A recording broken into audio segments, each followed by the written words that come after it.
함께 기도드리심으로 금요일 새벽 예배 하나님 앞에 영광 돌려드립니다. 자비하시고 인애로우시며 노하기를 더디하시는 사랑의 하나님, 하나님의 은혜를 참으로 감사를 드립니다.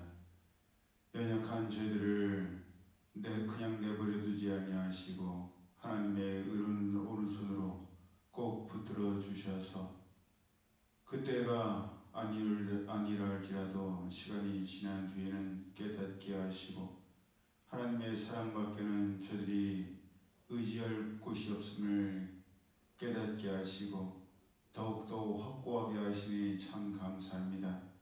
하나님께서 허락하신 이 귀한 하루도 하나님의 영광을 구하며 하나님의 사랑과 은혜 가운데 거할 수 있는 저희 모두가 되게 하여 주옵소서.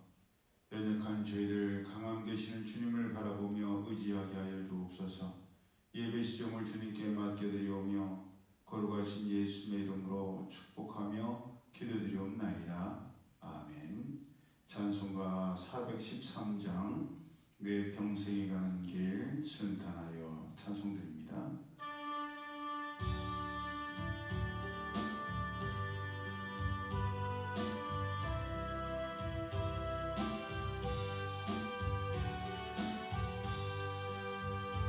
내 평생에 가는 길 순탄하여 늘 잔잔한 강 같은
1절에서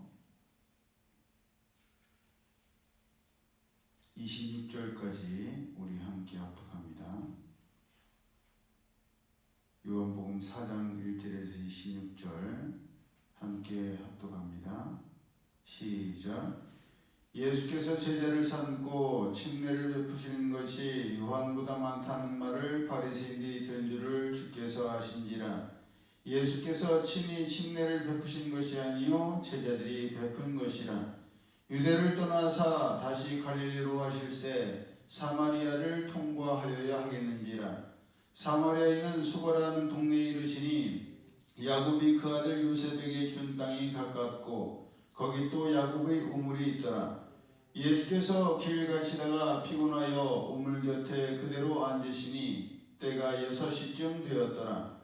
사마리아 여자 한 사람이 물을 기르러 왔음에 예수께서 물을 좀 달라 하시니 이는 제자들이 먹을 것을 사러 그 동네에 들어갔음이러라.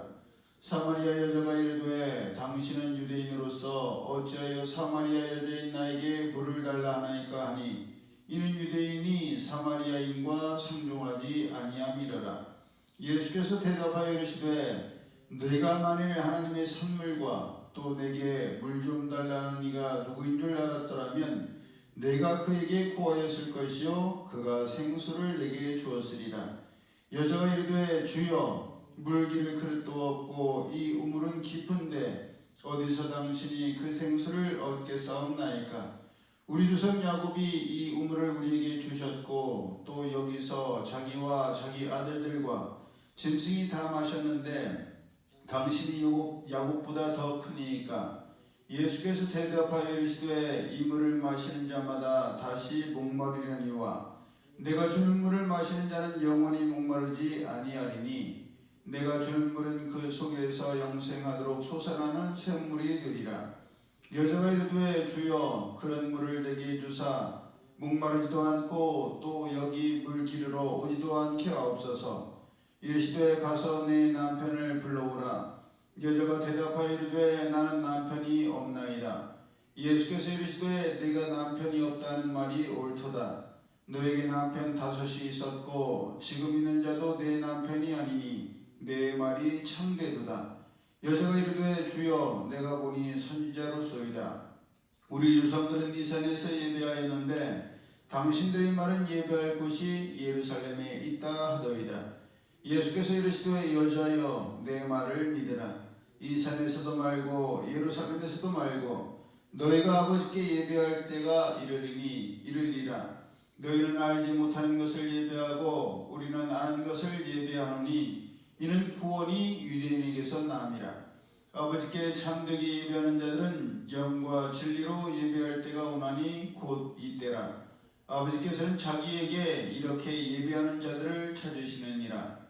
하나님은 영이시니 예배하는 자가 영과 진리로 예배할지니라. 여자가 이르되 메시아 곧 그리스도라 하는 이가 오실 줄을 내가 아노니 그가 오시면 모든 것을 우리에게 알려주시리이다. 예수께서 이르시되 내게 말하는 내가 그라 하시니라. 아멘.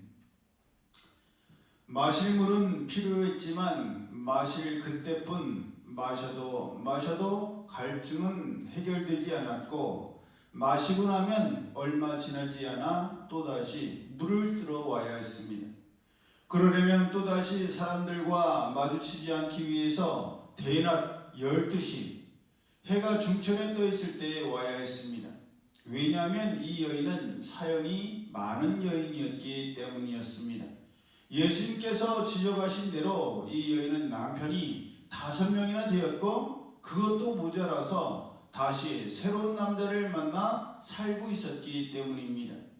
우리는 이 여인에 대해서 잘은 모르지만 그 시대나 요즘이나 배우자가 6번이나 바뀌었다는 것은 결코 평범한 삶이라고 할 수가 없을 것입니다.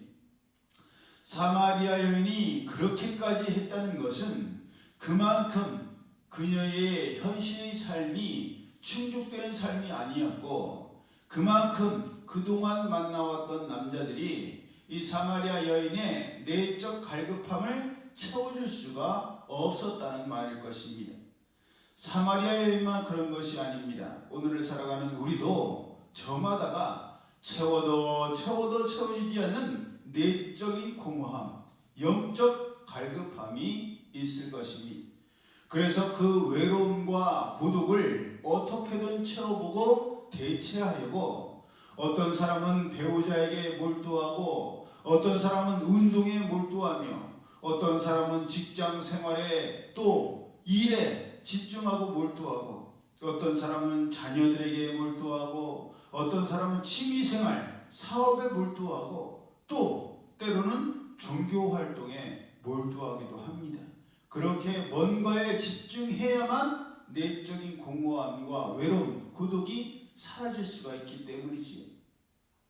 하지만 그때뿐 그런다고 해서 우리의 내적 갈등, 내적 갈급함과 외로움과 고독이 해결되는 것은 아닙니다.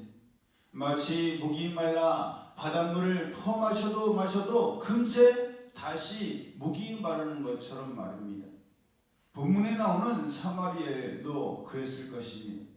남자를 만나고 남편을 두고 가정을 이루면 해결될 줄 알았고 외로움과 고독이 없어질 줄 알았건만 거듭 실패를 반복할 뿐이었습니다. 우리가 주위를 봐도 그렇습니다. 결혼했다가 한번 실패한 분들이 우리의 일반적인 생각으로는 실패를 한번 경험했으니까 두 번째는 실패 안 하고 잘할 것 같지 않습니까? 그런데 그렇지 않은 경우가 많습니다. 한 번이 어렵지 한 번 하고 나면 두 번, 세 번은 어렵지 않게 하는 것을 보게 됩니다. 그러니 예수님을 만난 이 사마리아 여인은 누구보다 내적 갈급함과 영적 외로움이 극에 달했던 사람이었습니다. 그랬기 때문에 예수님께서 그저 물을 좀 달라고 하셨을 뿐인데 요즘 말하는 TMI, 너무 과한 정보, 너무 많은 말들을 쏟아내기 시작했습니다. 예수님께서 물 좀 주시오 그랬을 때 주고 싶으면 주면 되고 주기 싫으면 싫어요. 그러면 거절했으면 되는데 당신은 유대인으로서 어찌하여 사마리아 여자인 나에게 물을 달라 하나이까? 라고부터 시작해서 나중에는 그릇도 없고 이 우물은 깊은데 어디에서 생수를 얻겠냐? 또 한 번 마시면 목마르지 않는 물이 있다니 그 물을 주어 나로 마시게 해달라. 그래서 다시는 목마르지도 않게 하시고 또 여기에 물을 길러올 필요도 없게 해달라고 했습니다. 왜 이렇게 많은 말을 했겠습니까? 그만큼 내적으로 공허했기 때문입니다. 외롭고 또 쓸쓸했기 때문입니다. 여러분 우리도 그러지 않습니까? 우리가 진짜 외롭고 고독하고 힘들게 될 때는 정말 누군가가 모르는 사람인데도 따뜻한 말 한마디 이렇게 건네면 그 사람한테 내 속 생각과 마음을, 고민을, 외로움을, 고독함을 털어놓고 싶을 때가 있습니다. 정말 다행이고 감사한 것은 여인의 이러한 갈등과 갈급함이 사람이 아닌 예수님과의 대화로 이어졌고 결국에는 예수님을 선지자를 뛰어넘어서 메시아 곧 그리스도이심을 알게 되는 데까지 이르렀다는 것입니다. 또 다른 남자였으면 이 남자는 다를까? 이 남자는 뭔가 새로운데? 그러면서 처음에는 설레임과 어떤 기대를 가지고 다가갔겠지만 결국에는 다른 남자 5, 6과 똑같은 결과가 되고 말았을 것입니다. 그런데 사람이 아닌 예수님과의 대화, 예수님과의 관계로 이어졌기 때문에 결국은 예수님이 그냥 선지자도 아니요 메시아요 그리스도의 심을 깨닫고 아는 데까지 이르는 것입니다. 여러분 이것이 바로 은혜입니다. 제가 생각할 때 은혜는 다른 것이 아니라 내가 부족한 것이 무엇인지를 알고 그것 때문에라도 하나님께 나아가고 하나님께 도움을 요청하고 그렇게 해서 응답을 받아 하나님께서 나의 피난처가 되시며 나의 구원의 반석이심을 깨닫게 되는 것, 그래서 하나님을 떠나지 않게 되고 하나님을 떠날 수 없는 것, 이것이야말로 하나님의 가장 큰 은혜인 줄로 믿습니다. 어제 제가 오랜만에 카카오 스토리에 들어갔다가 저희 친구 아내 되는 여자 전도사님의 이야기를 들었어요. 근데 그 전도사님, 여자 전도사님, 우리 친구의 아내 되는 여자 전도사님께서 저는 몰랐는데 결혼하고 일주일 만에 친정어머니가 돌아가셨대요. 그리고 그 뒤를 이어서 친정아버지도 돌아가시고, 또 최근에는 이 친구가 막내인데 막내 며느리를 그렇게 이뻐하고 사랑하시던 시아버지께서도 돌아가셨대요. 그래서 3월, 4월, 5월 세 달이 연달아 추도 예배가 있다는 거예요. 거기에다가 이 사모님도, 이 전도사님도 몸이 참 약해요. 그래서 자주 아픕니다. 자기가 몸이 약하고 자주 아프다 보니까 일찍 돌아가신 친정엄마가 생각이 나고, 자기도 언제 그렇게 엄마 곁으로 돌아갈지 모른다는 생각을 갖게 된답니다. 그래서 약하기 때문에, 아프기 때문에, 외롭기 때문에 더욱더 하나님을 찾고 하나님을 의지하고 자기가 살아가는 하루가 이날이 마지막 날이라고 생각을 한대요. 그래서 자기가 할 수 있는 최선을 다해서 하나님께서 맡겨주신 빛과 소금으로서의 사명을 감당하고 싶다는 그런 글들을 제가 어제 읽었습니다. 여러분, 그렇습니다. 찬양가사 그대로 우리가 약할 때에야, 그제서야 우리는 하나님께서 강함 되심을 알게 되고, 하나님께서 강함 되심을 겪어야만 더욱더 우리는 하나님만을 의지하게 됩니다. 그러므로 오늘의 갈급함과 외로움과 고독함을 다른 어떤 것으로 대체하거나 대신하려 하며 아까운 시간과 세월을 낭비하는 우리가 아니라, 오직 예수님만, 하나님만 우리의 갈급함과 목마름을 해결하신다는 것을 믿고 깨달아 날마다 주님 앞에 가까이 나가며 주님께 도움을 구하여서 사람으로서는 채울 수 없었던 외로움과 고독함과 갈급함을 하나님의 은혜와 사랑으로 채우는 복된 우리의 삶이 되고 이 하루가 되기를 예수님의 이름으로 축복합니다. 아멘. 기도드립니다. 사랑의 하나님, 외롭습니다. 쓸쓸합니다. 고독합니다. 힘듭니다. 아픕니다. 고통스럽습니다. 저희들이 때로는 너무나 힘들고 어려워서 그 누구에게라도 기대고 싶고 의지하고 싶은데, 잠시 잠깐은 기대할 수 있을 것 같고 의지할 수 있을 것 같았던 사람도 시간이 지나면 언제 그랬냐는 듯이 실망과 좌절과 낙심과 상처와 아픔을 가져다 둘 때가 참 많습니다. 그런 것을 이미 많이 경험하였사오니 변할 수밖에 없는 사람을 의지하고 상황과 환경을 따라가는 저희들이 아니라 영원토록 변함없으신 하나님만을 바라보며 하나님께서 채워주신 그 놀라운 사랑과 은혜와 자유함과 평안을 누릴 수 있는 저희들 될 수 있도록 성령께서 역사하여 주옵소서. 외롭고 쓸쓸한 모두를 주님께서 위로하여 주시고 하나님의 사랑으로 덮어주셔서 이 하루도 든든하고 변함없으신 하나님의 의로운 오른손을 붙들고 주님과 동행하는 이 귀한 하루가 될 수 있도록 성령님 역사하여 주옵소서. 이제는 우리 주 예수 그리스도의 은혜와 하나님 아버지의 그 크신 사랑하심과 성령님의 교통하심이 이제로부터 영원히 함께 하실지어다.